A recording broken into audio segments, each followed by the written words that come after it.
Blog Talk Radio.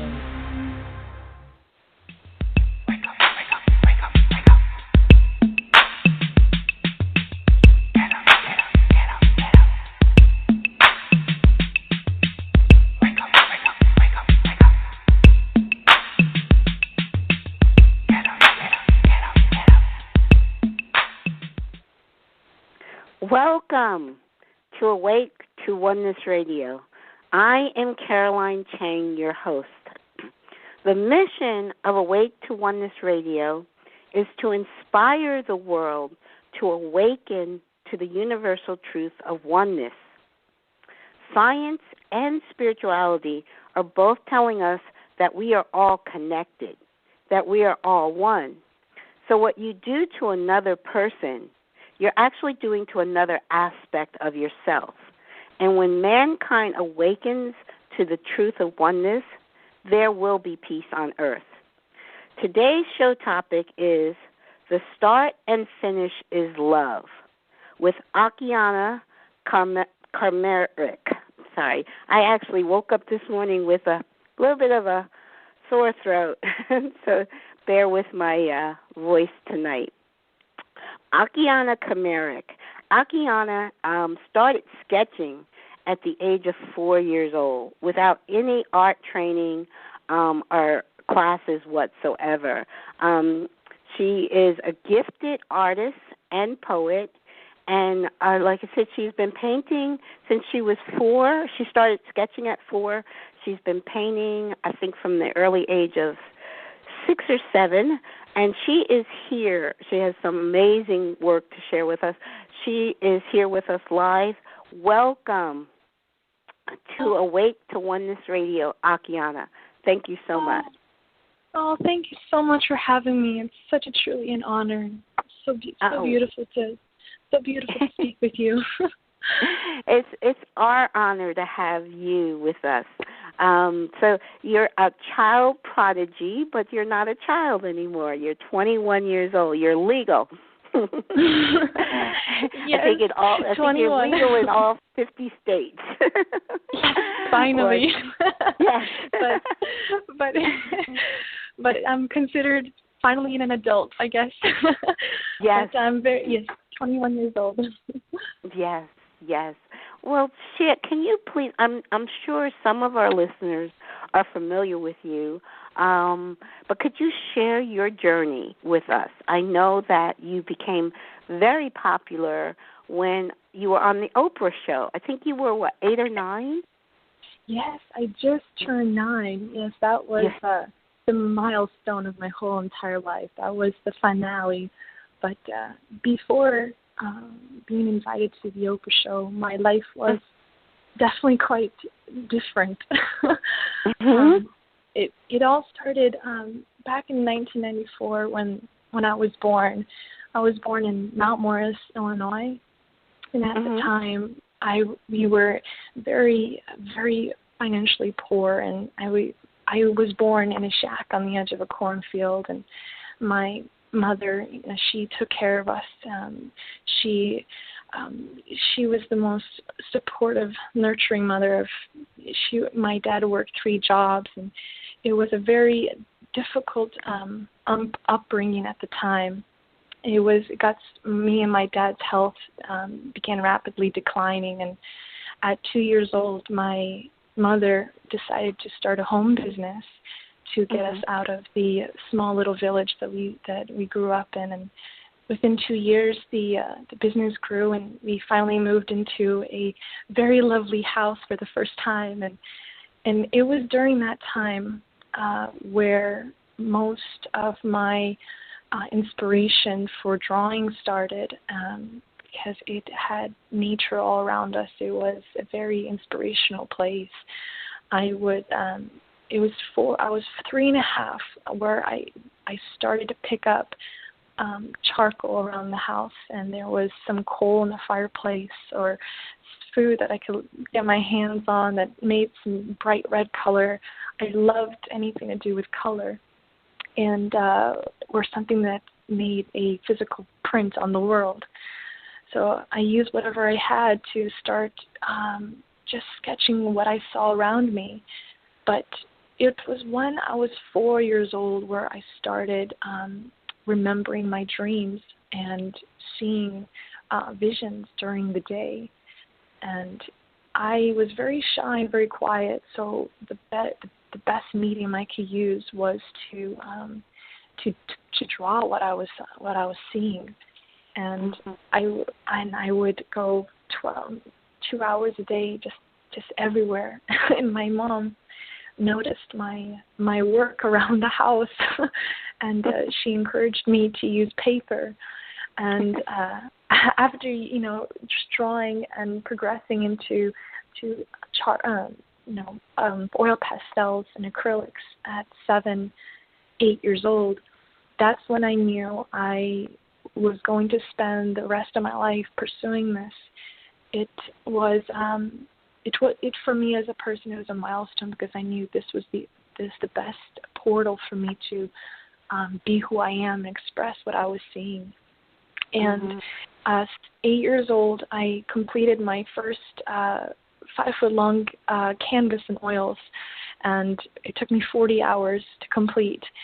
And after multiple tries and home art shows and home, exhibits and little town exhibits, after much disappointment and trials and errors, we finally had a call from the Oprah show, and I was invited at 9 years old to her show. And after that moment, my life turned around, and from that moment on, me and my 4 brothers and my mom, my dad, we all came together, and they all supported me in my journey. And I published 2 books. I'm working on my 3rd at the moment. I currently I have 200 pieces of artwork and hundreds of more sketches, and I've been featured on more than 300 national television shows, documentaries, and I am definitely, I would like to say, a philanthropist, because one of my biggest hearts in this project, this art world, is to give back to the people, and that's why I want to create schools in the future, and I'm participating in multiple charities, and I'm trying to give back to people with love and inspiration and hope, and that's my goal in life. That is so beautiful. That is so beautiful. Can you share a story that I heard you tell of when you were about 5 years old and your parents, you were missing? I don't think you were here on this planet at the time. Can you share that? Can you share that story with our listeners? Oh my goodness! This is even to this day, this is mind-boggling for me to even to recall, because it still is one of those moments you just want to treasure forever. This is during exactly about 4 or 5 years old, and at the time, I was heavily sketching throughout the house, and I was very rarely I would talk, and but it was a very hot summer day, and I remember walking around our house with large windows, and all of a sudden I looked into a dark kind of I looked into the hallway, and all of a sudden I just felt that my body itself was, I know it's hard to explain, but it was being almost pixelated. And I felt that my physical body was no longer here. And I just don't recall standing in that hallway anymore. And all I remember is going and seeing these hundreds of lives right before, it was flashing right before my eyes. And I was missing, I was physically missing for, I think it was, as far as my mom and my dad and the police told me, I was maybe 9 hours. And at the time, my mom gave the last picture to the neighbors and the policemen to make a search for me, and I wasn't there. There was about 20 police cars in our driveway, and there were dogs, and there were investigators. They couldn't find me, and all I remember was being up and seeing everything from above, and it felt so long. It felt so, the time, it's a very intricate, the time itself stopped physically, but it felt like it was 1,000 years in my time. But after a while, I decided somehow it was time for me to go back, soul and my body to come back. And I remember just opening my eyes, the exact spot I was at in the hallway. Then I see my mom, crying in the corner with 3, policemen surrounding her.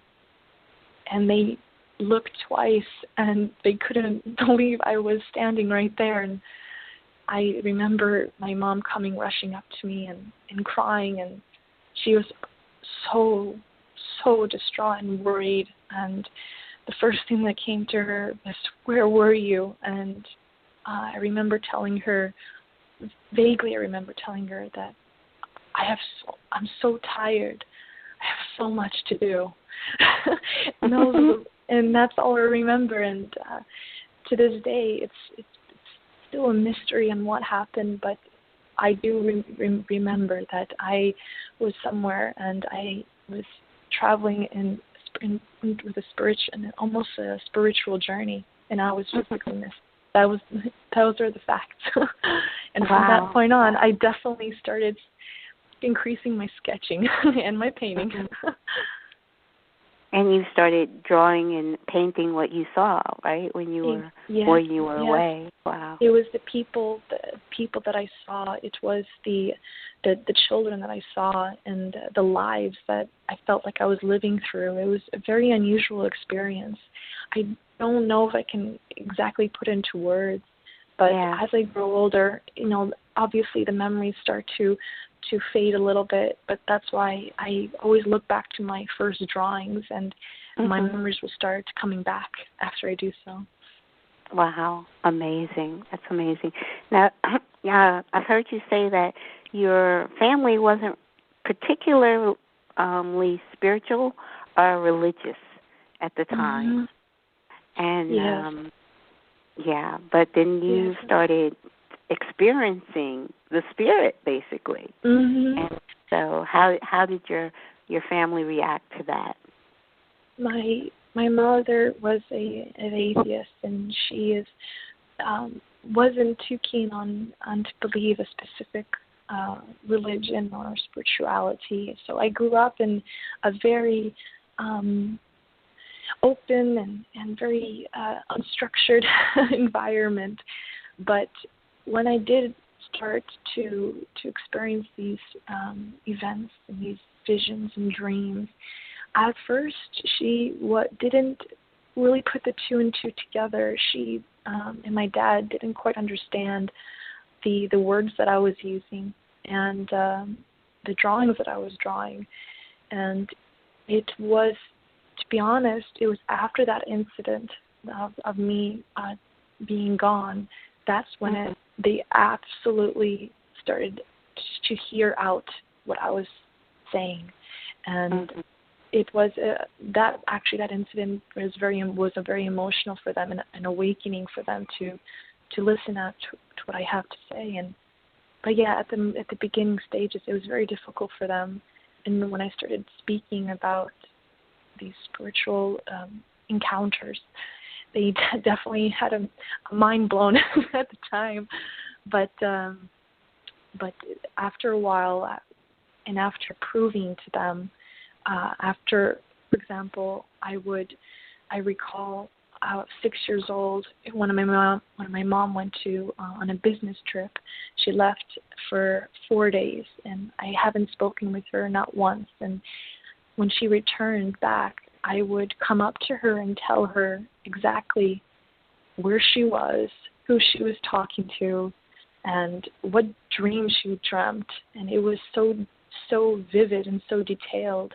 I remember just telling exactly the situation that she was in, and proving to her that it was not from a physical world. It was more of a spiritual connection, that I was able to feel that. Wow, amazing. Now, I know one of your favorite paintings is Prince of Peace, which is a beautiful. How old were you when you painted that? I painted this at 8 years old, but it was a 3-year-long project. This was a very, very particular painting that took me a while to come together and piece it together to finally give me the courage to paint it, because it's something that you wouldn't expect, or something that many people actually would call it a blasphemy, because to paint a frontal portrait of such a legend, an icon, it's very it's for people, it's hard for them to understand or to take.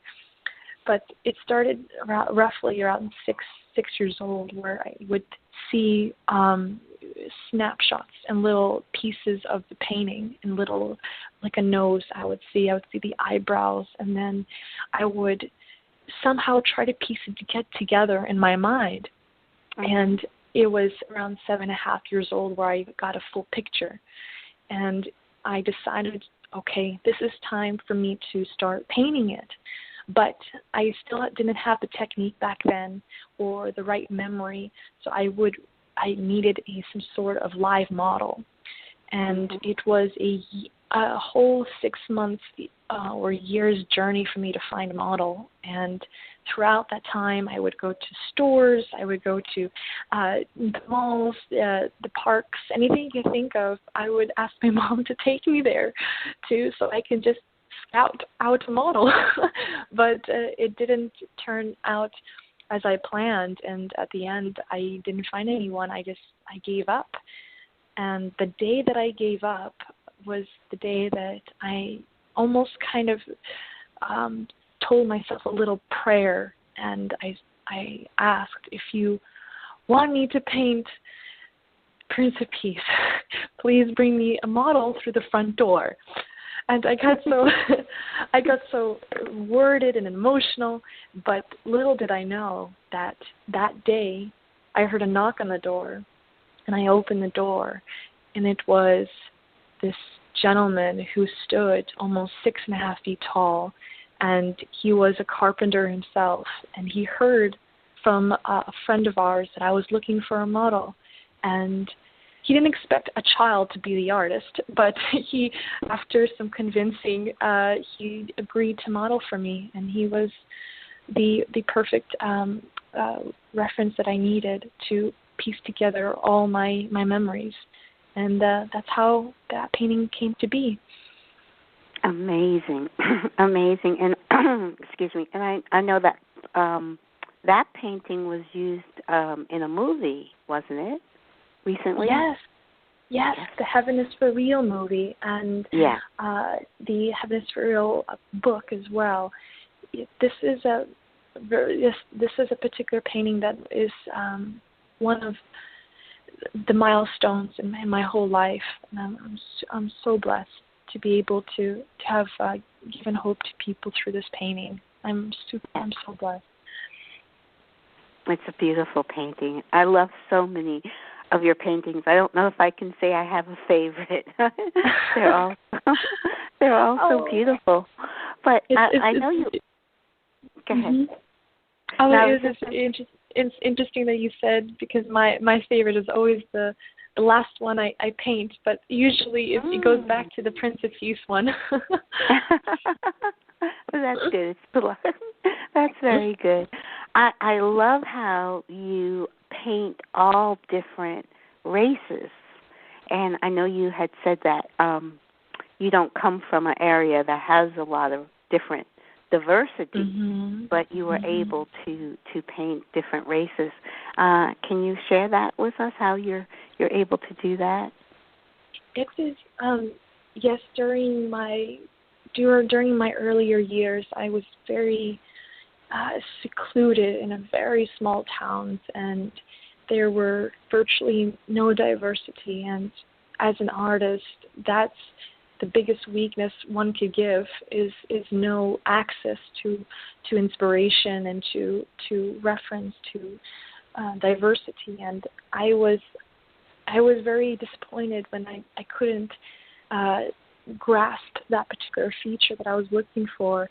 But it's very interesting that every time that I wanted to paint a particular diverse painting, it was that day or that particular week I would come across the only person in that town that was who I was looking for.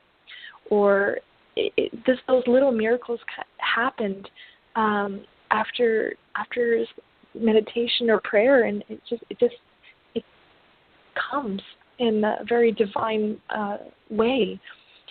But today I am currently living in Chicago, where it is one of the most diverse cities in the world, and I am very blessed to be able to have opportunity to meet different people from different cultures, religions, and backgrounds. And because in my particular time right now, I consider myself a visionary spiritual journalist artist that paints everyone's story and everything. And I want to paint without filters, without some sort of blockade. I want to, whatever I see or feel or dream or anything, I want to paint it how it is, without any corruption or disruption or anything like that. Wow, amazing. Well, one of my favorites is one that you painted. I'm looking at your gallery now on the website. When you were 9, and there's a story behind it. It's called Found. Yes. Can you share that story? It's a beautiful painting.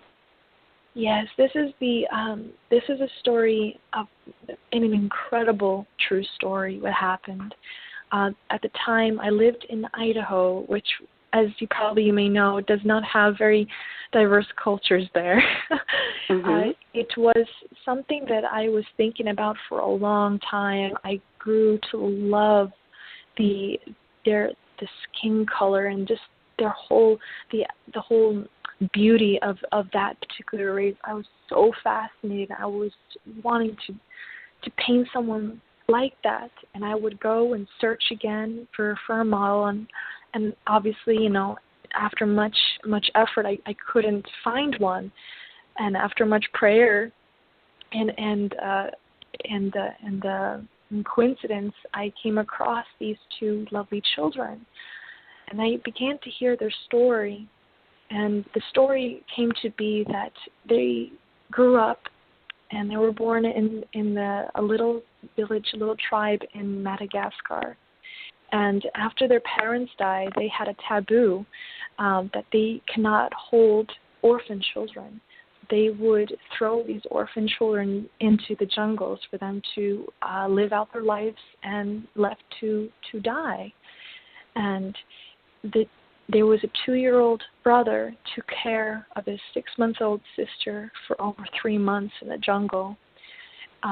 He would go and search for the food. He would nurture her and take care of her and feed her.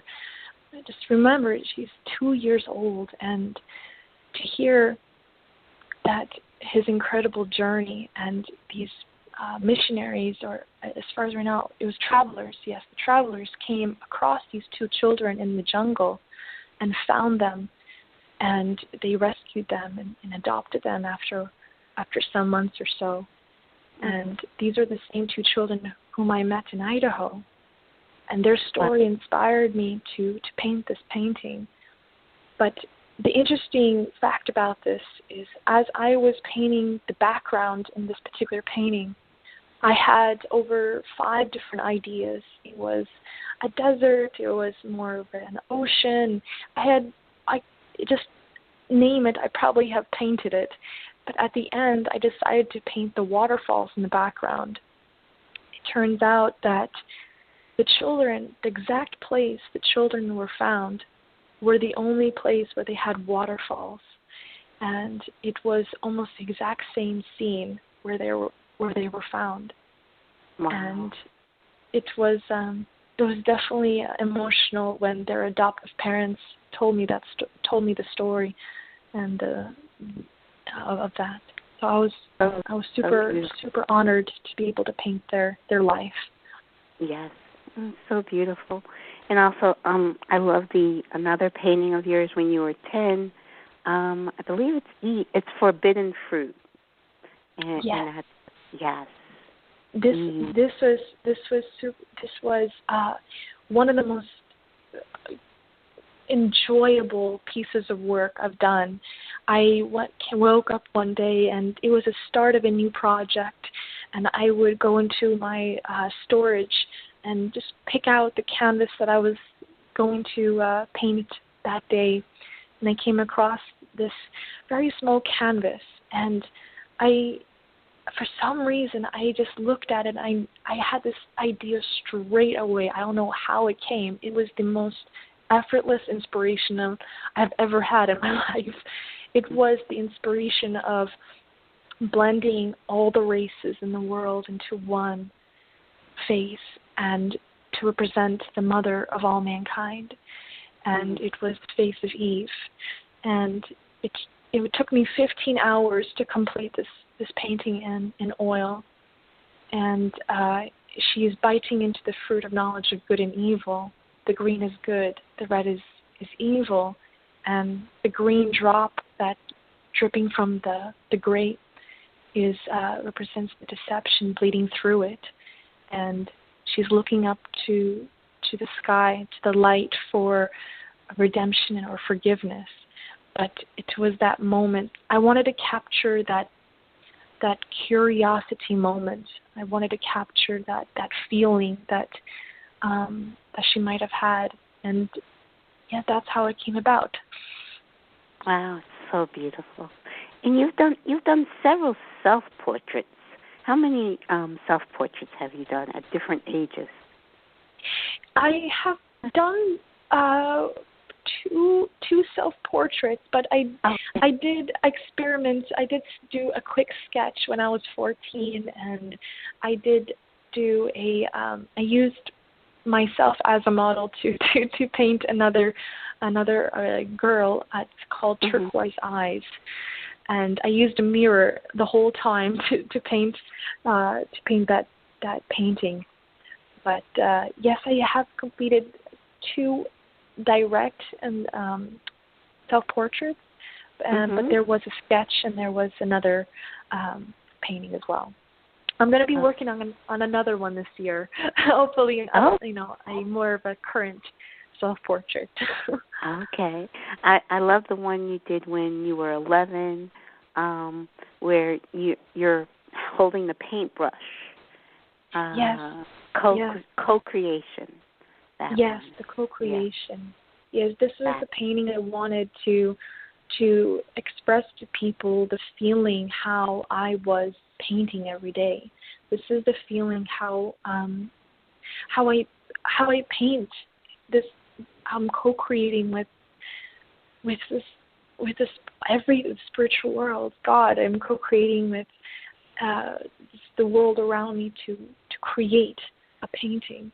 And I wanted the people to come with me into this journey, into this universe, to co-create with me as well. Yes. And I love how you say that once we are following our passion like you're doing, you're following your inspiration and your passion, we are all co-creating with God. Yes. When you are being led by Spirit. And I love how you bring that through in your poetry. Can you tell us a little bit, because most people think of you as an artist, but you're also a poet. Can you tell us a little bit about how that started for you, with the poetry? Poetry started almost like it almost was, it came to time where it would develop sooner or later, because to me poetry was the other side of the coin as for art. They both balance each other out. One explains the feelings, one shows the feelings. And it began around 7 years old, where I discovered poetry just by accident. It was one of those things where I would just look at, at a book, or look at, in anything. I would see words being put together and being formed into a sentence. And I would, at the beginning, it was a bit slow, and I would write about a sentence a day or 2 sentences a day. But 6 months in, I would dictate to my mom so she could write everything down without me having to think and write. I would just say and speak it out without me worrying about writing and correcting mistakes. So it became more of a natural flow when I started dictating and started speaking my mind. And to date, I have almost maybe 1,000, 2,000 poems that haven't been published yet. And I'm working on my third book to release some of the poetry. I did release a lot of my younger works in my second book, My Dream is Bigger Than I. And what I do through poetry, I want people to come with me on this journey where there are no boundaries and no limitations, and the whole universe for me, when it comes to poetry, the universe is simple. It's so explanatory. It's so beautiful as is. And I write about the lives of others. I write about sometimes the suffering, mostly love, mostly unity, but the truth about the universe. I am very fond of using poetry for that art form. Yes, I love the title I picked for the show. It's the start and finish line is love, and that is a line from one of your poems. I'm not sure which one, but when I heard you say you were reciting a poem, I heard you say that line, and I was like, okay, I like that. Yes. Yeah. There has been one of. It's very interesting because one of my favorites. I've always repeated it every year, and one of my favorites of all is one of my poems. It's called Love. And I composed this at age 11. I think it was right after the co-creation painting.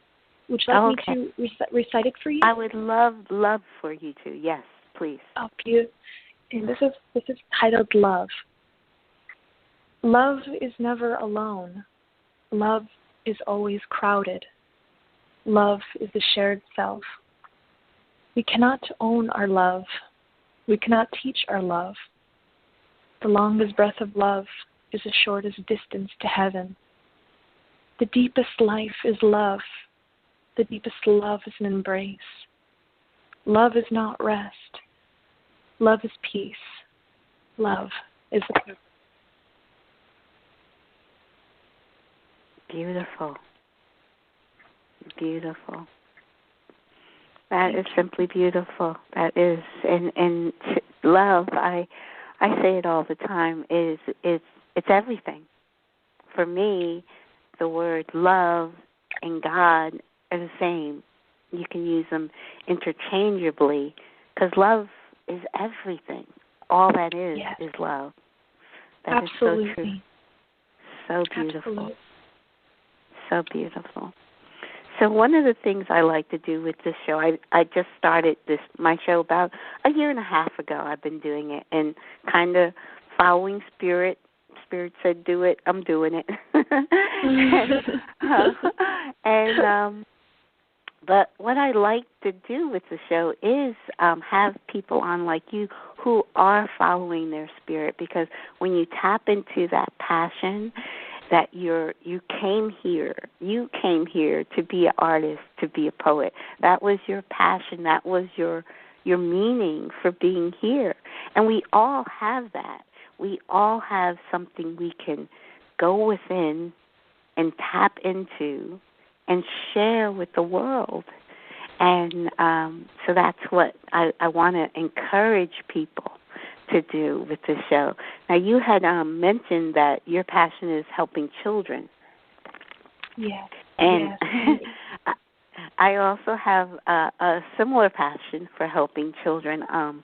I am in the process of founding a foundation, which I'm hoping once it's built, it's going to be like a community center, but I'd love to feature art and, have an art show or have you there. It would be great. I mean, we're talking not something that's going to happen next week. I'm just so wonderful. Yes. Yes. Oh my goodness. Yes, you're so right. This to be able to at least help them just one person is all that is worthwhile. And I have noticed that throughout my journey and through my years of meeting thousands of people through art and poetry.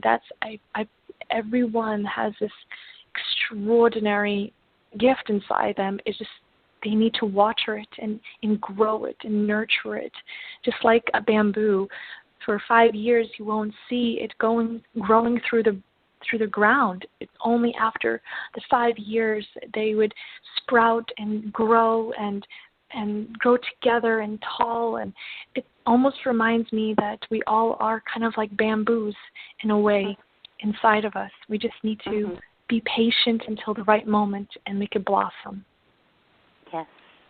Yes, and I always encourage people to go within to find it, because the truth of who you are is within you. It's not outside of you. So I encourage people to go look within, quiet your mind, meditate, sit by a beautiful lake. That's what I love to do. And and go within and tap within that beauty which is in each of us. So that is so true. Now share a little bit more about your journey after the Oprah show. So Oprah kind of introduced you to the world when you were 9. So share with us a little bit of your journey after Oprah. After Oprah, there was so many beautiful and opportunities. I was invited to the Katie Couric show, World News Tonight, Good Morning America, and CNN, and there's BBC documentaries. And as probably we have mentioned before, my story was featured in the Heaven is for Real feature movie, and I published 2 books. And over the past decade, my website had 400 million visitors, which was truly incredible. And my art exhibitions have been held in galleries and embassies, private mansions, universities, and corporations across the world. I also have contributed to over 80 charity international foundations, and including the Northwest Medical Teams, Smile Network, cancer organizations, and hundreds of thousands of dollars have been raised through the auctions and art exhibits, and they've been donated to the people. And I was also inducted into the Happiness Hall of Fame, which is Kids Entrepreneurs of America, the Kids Hall of Fame, the World Council for Gifted and Talented Children. And to date, my originals have been selling for hundreds of thousands of dollars a piece, and almost all of that goes to the charity. And quite recently, I've traveled to 26 countries and lived in 5, so that was quite exciting. Wow! And I understand you speak 4 different languages. Yes, I speak Russian, Lithuanian, English. I still, since I haven't practiced my sign language has a little bit declined, but I still could speak a little sign language, and I'm practicing, and I could understand Japanese. So wow. this is quite exciting. But I want to use my art to help everyone, to inspire them to break out of their shell, and that's why I hope that my art can do that. Yes, it's definitely doing that, and it's doing that on a global scale. It's totally, you're an amazing young woman, and your gift is amazing for the world, and I see how you just, from such a young age, you just knew to follow spirit, and just share that with the world. It's so amazing. So amazing. We're so thank thankful. You so much. Oh, you're so kind, but I have noticed it's that little voice that's inside you that if you just stop and listen, and when that's the true voice you have to listen to, the spirit talking to you. And I was very fortunate that at such a young age I listened to it with open ears. I think everyone needs to just use the nature around you and listen to it, and that will guide you to amazing things. That's so true, and it'll never lead you wrong. Sometimes exactly. when Spirit's talking to us, we all hear Spirit. I believe this, but a lot of times our mind, our ego mind, will say, "No, you can't do that." Your ego mind will put up roadblocks, and instead of listening to Spirit, we start listening to our ego mind telling us we can't. So, and I think that's that everybody has something unique that is only theirs. Only they can bring to the puzzle, I call it. It's their piece of the puzzle, and only they have that piece.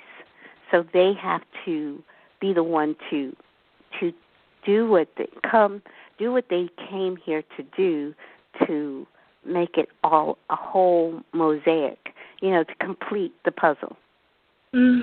Exactly. Yeah. It's so beautiful. True. So true. So do you have any events coming up that we can look out for? Anything coming? I know you say you're working on more paintings and you're working on your third book. And there's, I'm also working on a feature movie that tells the story about my life and what really happened. And there are so many projects I have in mind. Like right now, I'm currently into I'm currently making videos of tutoring people through my videos and telling some life stories that happened to me, and hopefully that would encourage them to make mistakes and just have fun with creating. And I'm also creating short films about the process and the inspiration behind some of my newer paintings. And I'm also, I'm working on the composing. I'm very into composing music right now. Hopefully that will be featured. Hopefully that would be featured in the movie. Wow. Because I'm very fond of music a lot, and hopefully that would everything will come into place with that. And working on my third book, and yes, so much more. How many songs have you composed? Currently, I have about 50 small little songs, but I've fully composed, and hopefully I'm going to bring in the orchestra into it. I have about 3 really good completed songs. It's a process, but I hopefully I'll be able to share with everyone. Oh, soon. Beautiful. Do you have an idea when the feature film might come out? I know how things. it's still in a process. I'm still in the script stage, but it will just expect it in the near future. It won't be too long.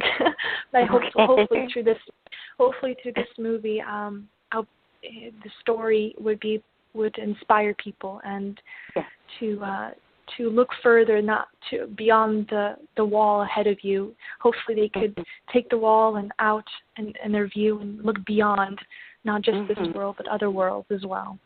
Exactly, yes, because you're definitely a demonstration that there's more than just this world. There's more than just what we can see. Yes. Yes. That is so true. So you are such an encouraging and an amazing young lady.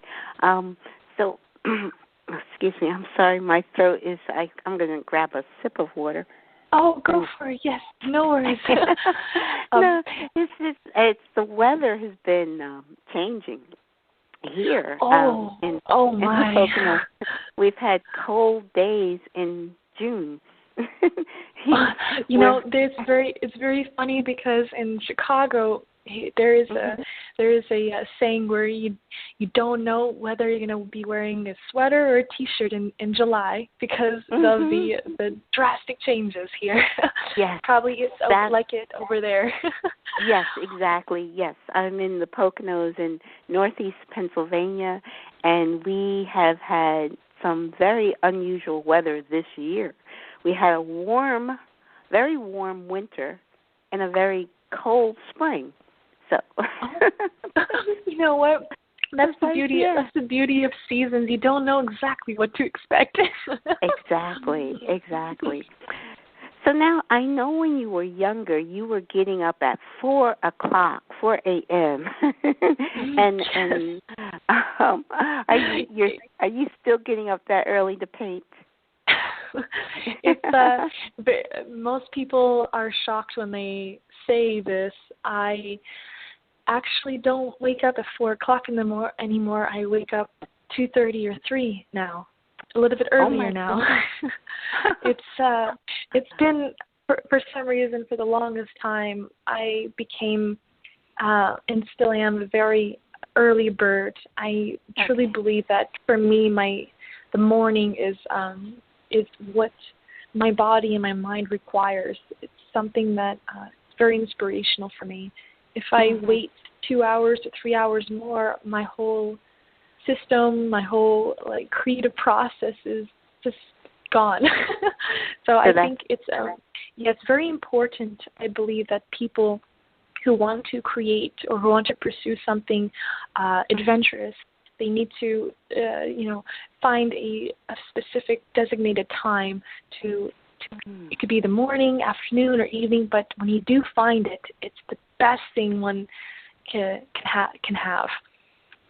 Oh, very good. So how long do you paint a day? How many hours?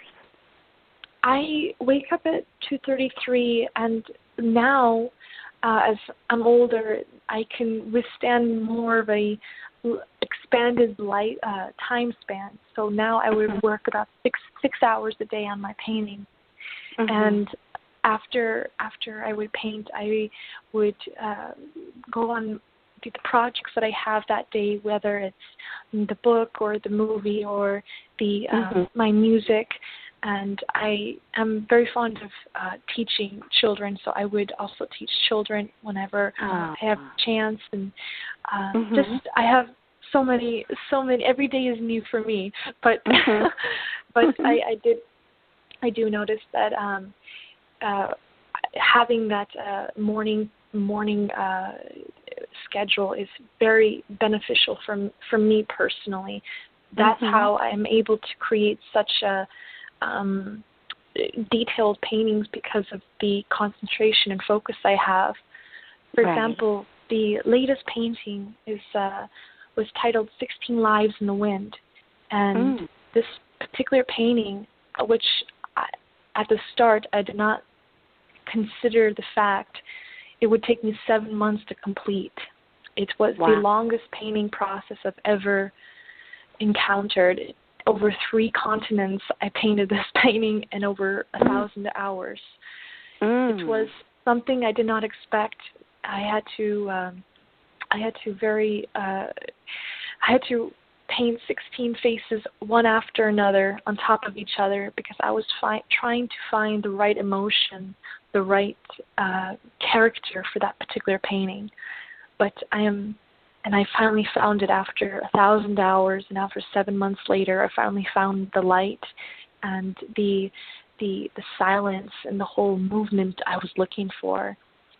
Wow. But it could be 15 hours or 1,000 hours. For some reason, when I step into my studio, the time doesn't exist for me. It is like I'm going into a different portal, a different world, and having the time stop. And that's when I know this is who I am. When you realize when the time stops, when you're doing what you love, that's when you know that's who you are. Wow. That is such a true statement. That is so, so, so, so true. Yes, when you are just totally in spirit and following your passion, time doesn't exist at all. And that is so amazing. So now this latest painting, is it complete? Yes, I have completed the whole painting, and I've actually put together the video, the beginning to end video and inspiration behind this particular painting on my Facebook page and on YouTube. And soon I'm going to be having a new website and a whole new gallery look. Hopefully that would be on there as well.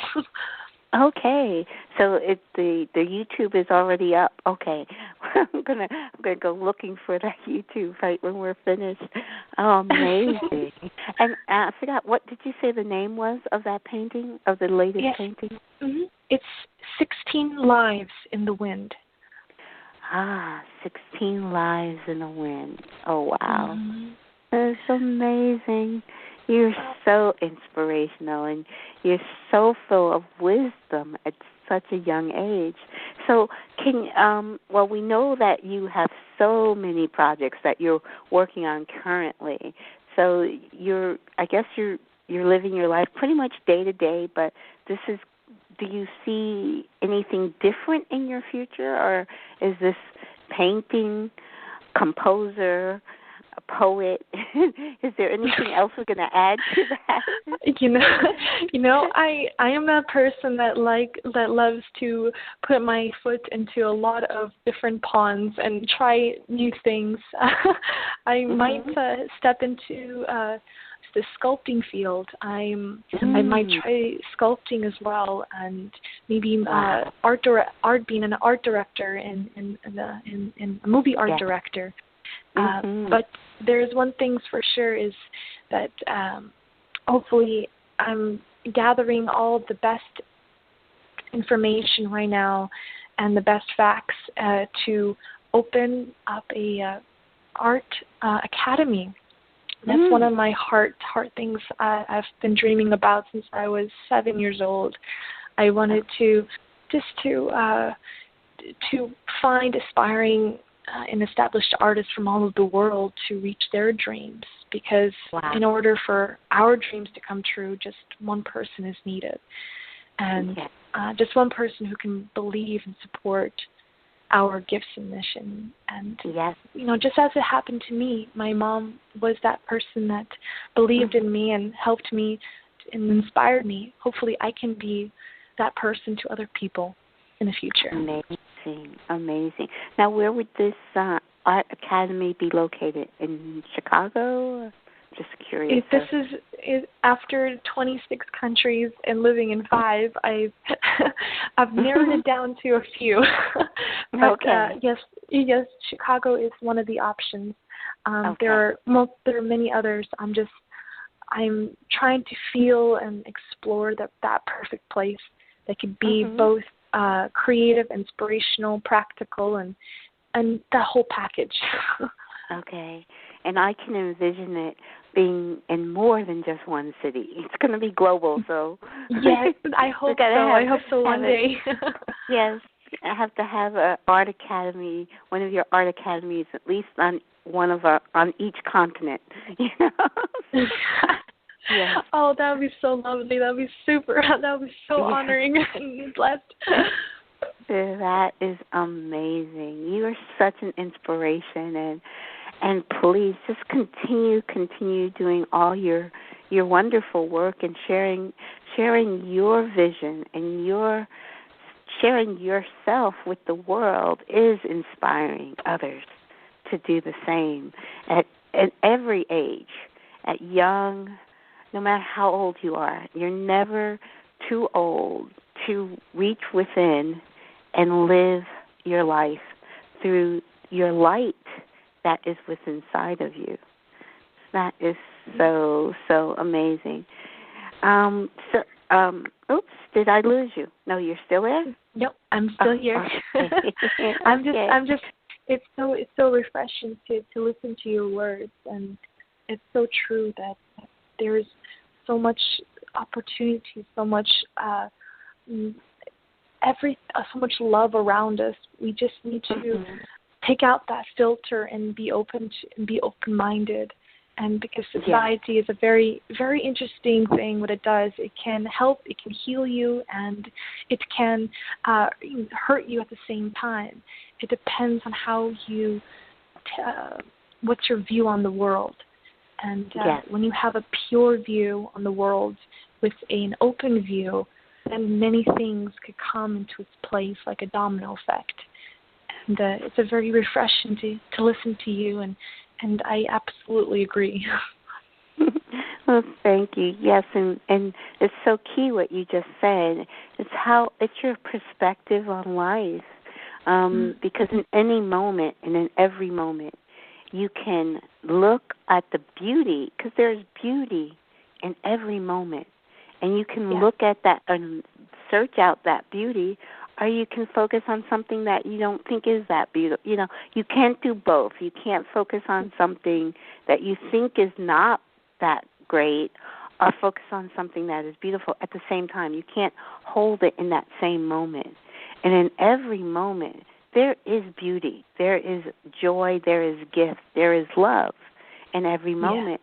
Yeah. And we have to decide to look for that beauty in each and every moment. So it's so true what you're saying. It's all about perspective. Yes, absolutely. And actually, I posted this yesterday on my Facebook page.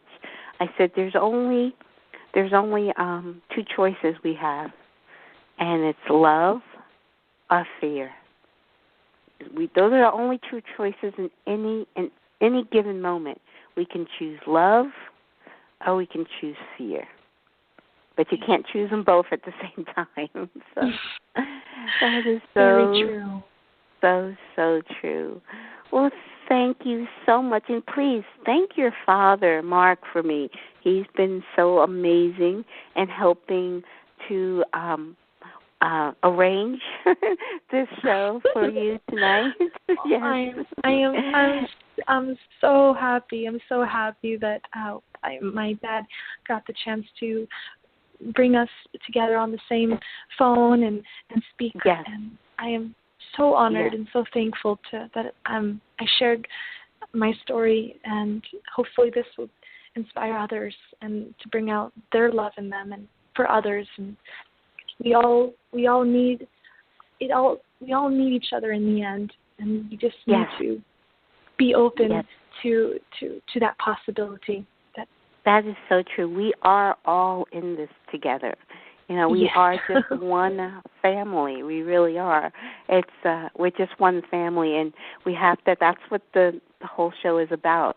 Waking up and remembering that we're all one. We're all in this together, and we're all one family. And it's just all about love. You know, just loving each other, and that's the answer to everything. Very true. So true. Well, thank you so much, sweetie. I hope the weather is nice there today. It's a beautiful day here in the Poconos. It's just, I think over the past few days with the wind and the cold and the rain, I caught a little bit of a bug, but I'll be fine. Just drink lots of tea and lots of rest. Yes. Thank you so much. It's been truly an honor, and thank you for allowing me to share my story, and hopefully we'll be able to meet each other one day. Oh, yes, I definitely I'm going to be following your work and keeping in touch via email and Facebook and all the wonderful social media. Yes, as a matter of fact, soon I'm going to start looking for your video right now. Well, thank you so much. I so appreciate having you on the show. You're such a lovely inspiration to everyone. Thank you so much. You have a wonderful weekend. Enjoy the weekend. Hopefully the weather will stay nice, and you get out and have some fun too. Don't always work. I love going outdoors and visiting museums, and oh gosh, I love it. So thank you so much, and you have a beautiful weekend as well. Thank you, sweetie. Thank you. Have a good night. You too as well. Bye-bye. Okay. Bye-bye.